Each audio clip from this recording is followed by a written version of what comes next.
Freud tem na sua obra as famosas tópicas, a primeira tópica e a segunda tópica. São duas grandes formulações do aparelho psíquico que ele faz. A primeira tendo o marco na interpretação de sonhos, em 1900, a segunda no Além do Princípio de Prazer, em 1920. A primeira grande teoria do aparelho psíquico, do inconsciente, pré-consciente, consciente, ela é uma teoria tópica, porque Freud está trabalhando ali os lugares psíquicos.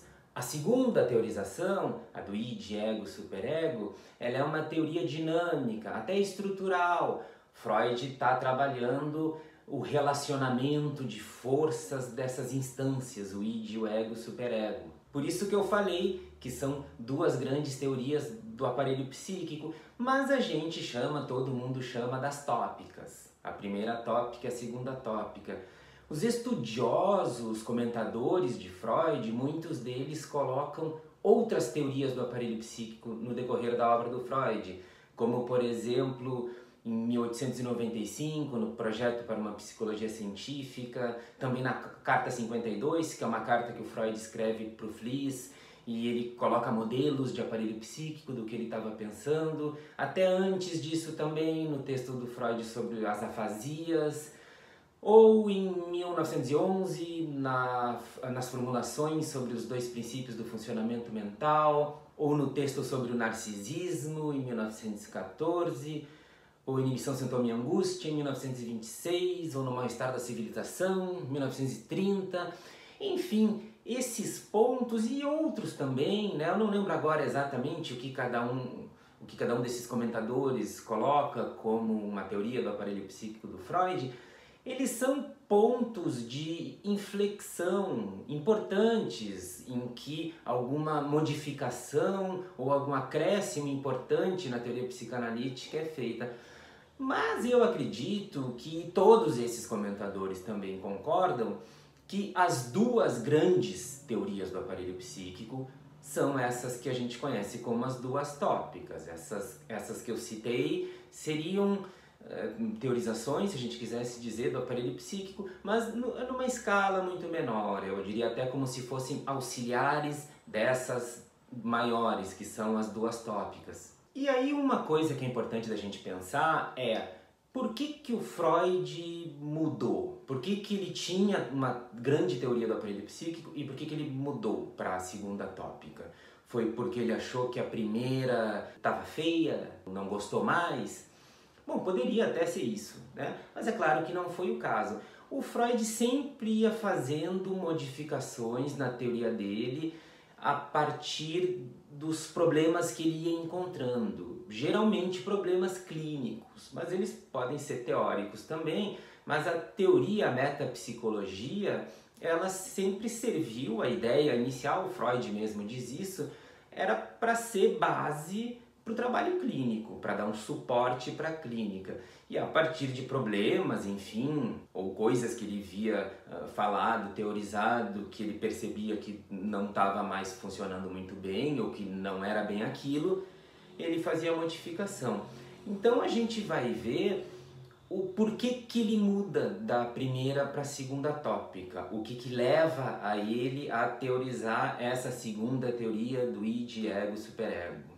Então vamos lá. Eu separei dois pontos, duas razões pelas quais o Freud faz essa modificação. Eu não acho que eles sejam os únicos pontos. Acho que se a gente for debater, a gente vai encontrar outros motivos pelos quais o Freud fez essa mudança. Agora, eu diria com bastante certeza que eles são dois pontos principais para o Freud ter feito essa mudança. Eu até diria que são os principais. Os dois motivos principais pelos quais o Freud muda da primeira para a segunda tópica. Então, a primeira razão qual é? A primeira razão, ela diz respeito à teoria das pulsões do Freud. O Freud, na primeira tópica, ele trabalhava com dois grupos de pulsões. A teoria toda do Freud, ela é baseada em dualidades, no conflito. Então, ele tem esses dois grupos. Quais eram os grupos? Eram as pulsões sexuais e as pulsões do eu, ou pulsões de autoconservação. As pulsões sexuais, elas são mais familiares a nós, porque é o que o Freud mais trabalha. Ele fala muito da pulsão sexual, ele fala muito da libido, que é a energia da pulsão sexual. O outro grupo, as pulsões do ego, do eu, né? Ego é o latim para eu, as pulsões de autoconservação, que ele varia esses nomes, ele fala muito pouco. Ele diz que elas respondem pelas necessidades de beber, comer, dormir, essas necessidades básicas. Talvez a gente pudesse colocar sexo também, mas não, a pulsão sexual está em outro lugar. E ele fala muito pouco, então muitas perguntas que a gente possa se fazer sobre essas pulsões, elas ficam meio sem resposta, sabe? Por exemplo, a pulsão sexual, a gente tem a libido como energia, tá? E essas outras pulsões a gente tem o quê? O Freud tem um momento que ele fala que é o interesse, a energia, né? Seria a energia dessas pulsões, mas fica tudo muito no ar, não fica nada muito bem explicado. Eu acho que se a gente tivesse a oportunidade de perguntar para o Freud, mas qual é a dessas pulsões aí de autoconservação, eu acho que ele responderia pra gente assim, fodam-se as pulsões do ego. Claro, ele não responderia dessa forma, né? Porque o Freud era uma pessoa muito educada, polida.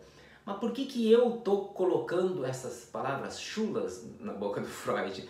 Porque eu acho que o Freud, ele não descreveu, não é porque ele não teve tempo, nada, é porque não tinha interesse. O importante era que tivesse esse grupo de pulsões que marcassem o lugar do não sexual. Falei a recém, a coisa funciona na base de dualidades, do conflito. Então a gente tem a pulsão sexual, que é o lugar do sexual. Tu tem que ter o lugar do não sexual. Agora, tá, mas como é que é esse lugar? Daí ele falou, isso aí não importa, né? Mas a gente tem essa divisão.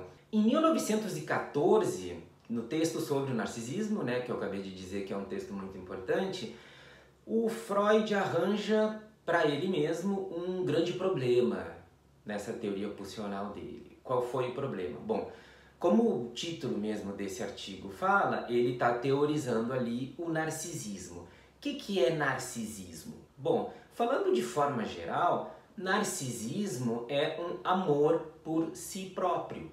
É um investimento amoroso no próprio eu, né? Ou seja, no próprio ego. Quando o Freud fala de libido, ele diz que a gente pode entender libido por tudo que significa a palavra amor. Então, quando a gente tem um investimento amoroso em algo, em alguém, a gente pode dizer, num linguajar mais psicanalítico, que tu tem um investimento libidinal. Então, quando a gente fala em narcisismo, a gente está falando de um investimento de libido no próprio eu. Consegue perceber o problema que isso causa? Libido é a energia da pulsão sexual. O eu, o ego, pertence a esse outro grupo de pulsão, que marca o lugar do não sexual, né? Pulsões de autoconservação ou pulsões do ego.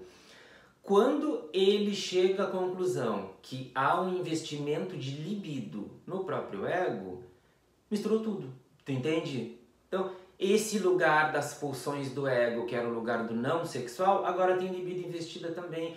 Então, essa diferenciação ela acaba não se sustentando mais, o que levaria o Freud a um monismo sexual, ou seja, uma pulsão só. Essa ideia de monismo sexual era uma ideia que o Jung defendia. Esse texto é de 1914, poucos anos depois de ter tido o ruidoso rompimento entre o Freud e o Jung.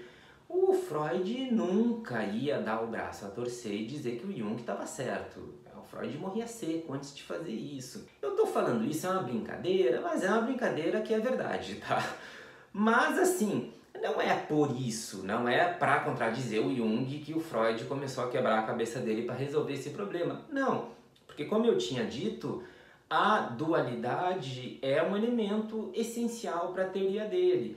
Então, quando ele vê essa não diferenciação mais entre esses dois grupos de pulsão, ele vai ter que dar um jeito nisso. E aí ele vai ficar de 1914 até 1920, no Além do Princípio de Prazer, quando ele elabora a pulsão de morte.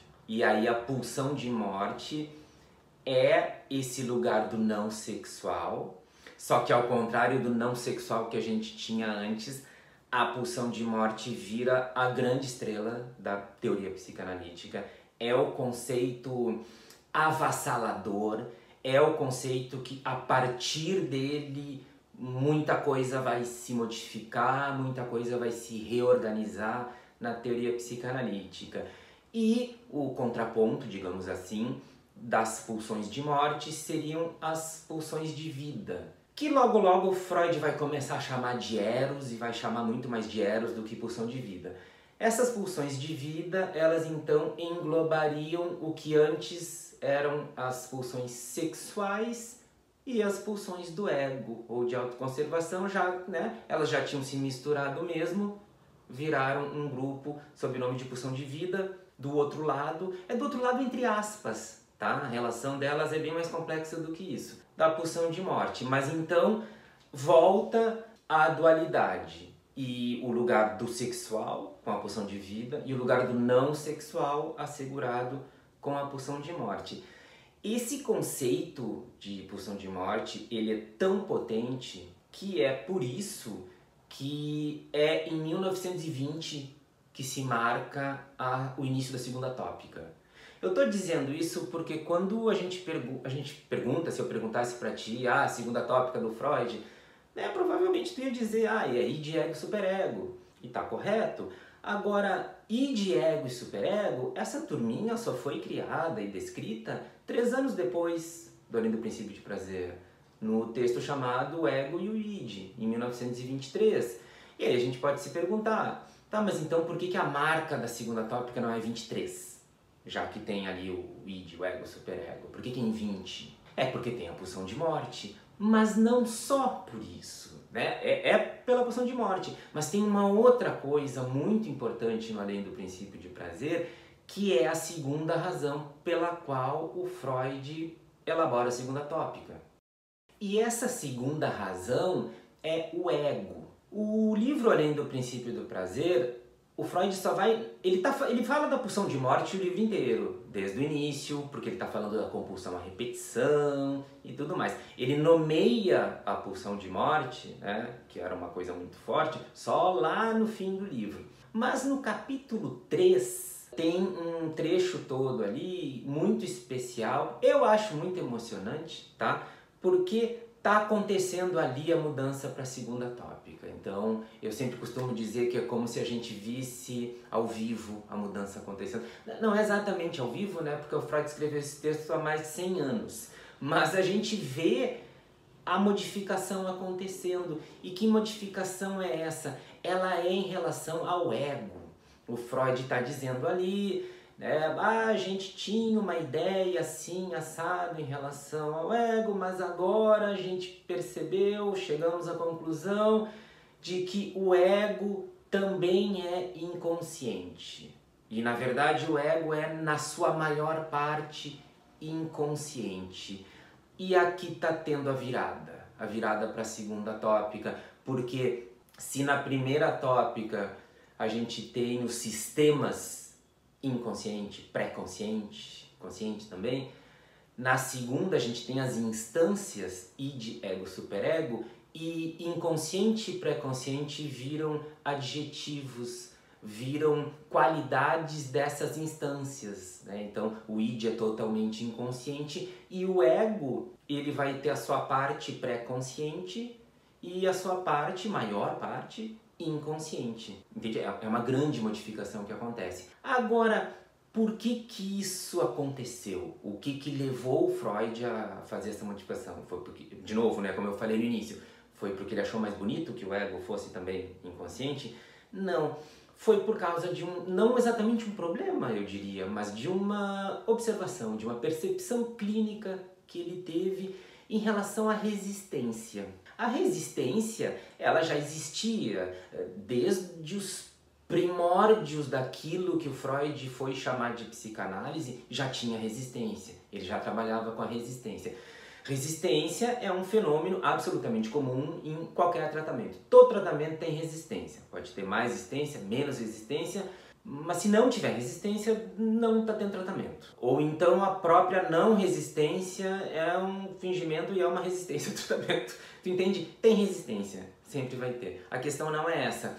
A questão é que o Freud percebeu que quando ele interpretava a resistência das pessoas que ele atendia, tu entende? Sei lá, daqui a pouco ele diz que tu esqueceu o teu sonho porque, né, tu está resistindo ao tratamento, às coisas que a gente pode descobrir a teu respeito e tal. Estou inventando uma coisa boba e bem geral aqui. Mas quando ele interpretava qualquer coisa da resistência, ele notou que a pessoa sempre reagia a isso. Reagia no sentido, não, mas eu não estou resistindo, eu estou empenhado no tratamento, né? Eu venho aqui, me esforço, pago caro pra caralho, como assim que eu estou resistindo?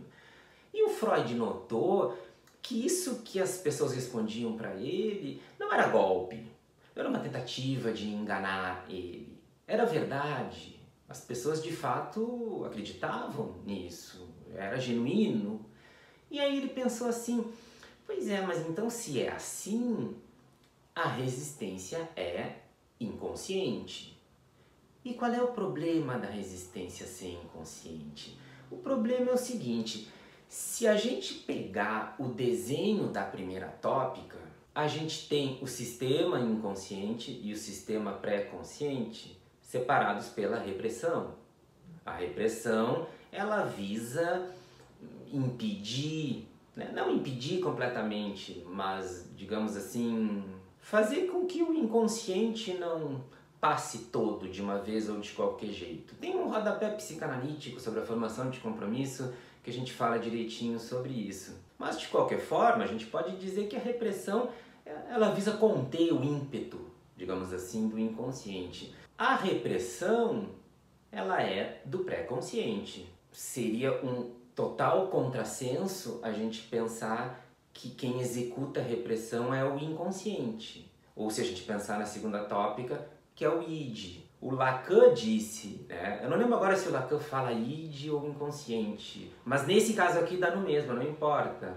Que tipo, o id não resiste, o id insiste. Então, a resistência e repressão não é a mesma coisa, tá? Mas eles são da mesma família e todo mundo dessa família não pode ser executado pelo inconsciente ou pelo id na segunda tópica, porque seria jogar contra si. Não, o inconsciente da primeira tópica e o id na segunda mais ainda, ele quer sair com tudo, o negócio dele é dedo no cu e gritaria. Então, quem tenta conter, quem tenta, sei lá, botar alguma ordem ali, é a outra parte, pré-consciente. Tá entendendo onde eu quero chegar? O que eu tô querendo dizer é assim, se a resistência é inconsciente, a resistência ela não pode ser do ego, então.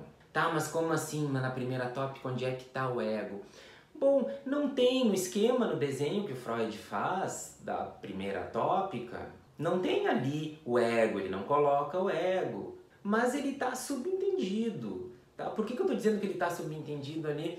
Porque na história inteira da pensabilidade, ego, eu, sempre foi relacionado ao pensamento racional. Então, não ou era até então, né? O Freud muda um pouco isso, mas era inconcebível o eu, o ego, estar relacionado a um sistema como o inconsciente. Então, o ego, né, que é responsável por esse pensamento de ordem superior e tal, ele está relacionado com o pré-consciente. Aí que está o problema que ele se meteu, o que ele descobriu. Não pode ser aquele ego ali que promove a repressão, ou não pode ser ali que a resistência acontece. Porque aquele ego, que se a gente for colocar ali na primeira tópica, ele está funcionando de uma maneira pré-consciente. E o Freud acabou de descobrir que a resistência é inconsciente. E aí, por isso que nesse capítulo 3 do Além do Princípio de Prazer, ele vai fazer a mudança. O ego também é,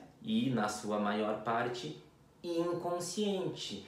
E aí, 3 anos depois, ele elabora um modelo também da segunda tópica, onde a gente tem o id totalmente inconsciente o ego com sua parte, suas características pré-consciente e também inconsciente, e a repressão ela ocorre pelo ego inconsciente, assim como a resistência pertence à parte do ego inconsciente. Então, inconsciente, pré-consciente, eles deixam de ser sistemas e eles passam a ser atributos dessas três instâncias.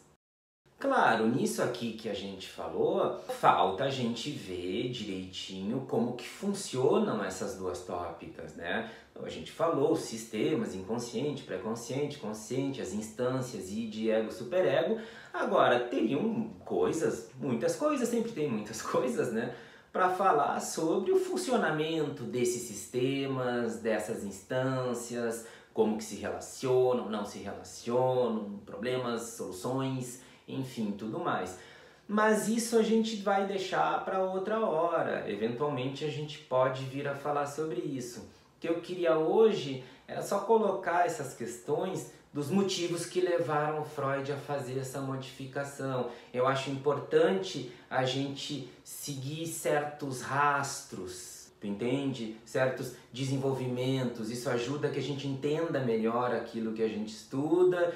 E entendendo melhor o que a gente estuda, a gente pode questionar de uma maneira melhor também. Então a ideia é essa, que possa ajudar nos teus questionamentos e pensamentos psicanalíticos. Por hoje é isso, outra hora a gente volta. Até mais, tchau!